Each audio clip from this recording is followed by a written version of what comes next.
In the early 1800s, the princely state of Travancore, in present-day Kerala, followed a deeply rigid caste system.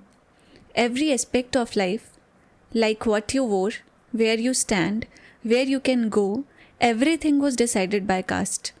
Women from the Nadar community, then called Chanars, were placed lowest in this hierarchy. And there was one rule that made their social position loudly visible. They were not allowed to cover their upper body. Dignity here was not a right, it was controlled. Things began to change जब कुछ नदार families ने Christianity को अपनाया. Christian missionaries encouraged Nadar women to cover their upper bodies to protect their dignity.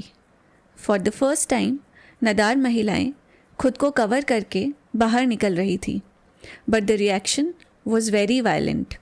उनके कपड़ों को भारी भीड़ में फाड़ा गया. उन पर और उनके घरों पर अटैक्स किए गए. A basic human choice had become a point of conflict. लेकिन उन्होंने हार नहीं मानी. वो खुद को कवर करके बाहर निकलती रही. उन्होंने कोई ऑर्गेनाइज्ड मूवमेंट नहीं किया. उन्होंने चुपचाप अपनी चॉइस और अपने राइट को प्रोटेक्ट करते हुए एक क्रूअल प्रैक्टिस का विरोध किया और ये विरोध कई सालों तक चलता रहा.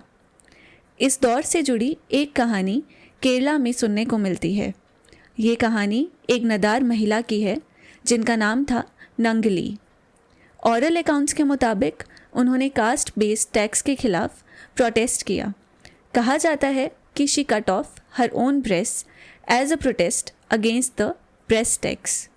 नंगली की मौत के बाद her husband jump to her pyre क्योंकि उन्हें डर था कि इस प्रोटेस्ट के बाद अपर कम्युनिटी के लोग उनको और उनके परिवार को और परेशान करेंगे.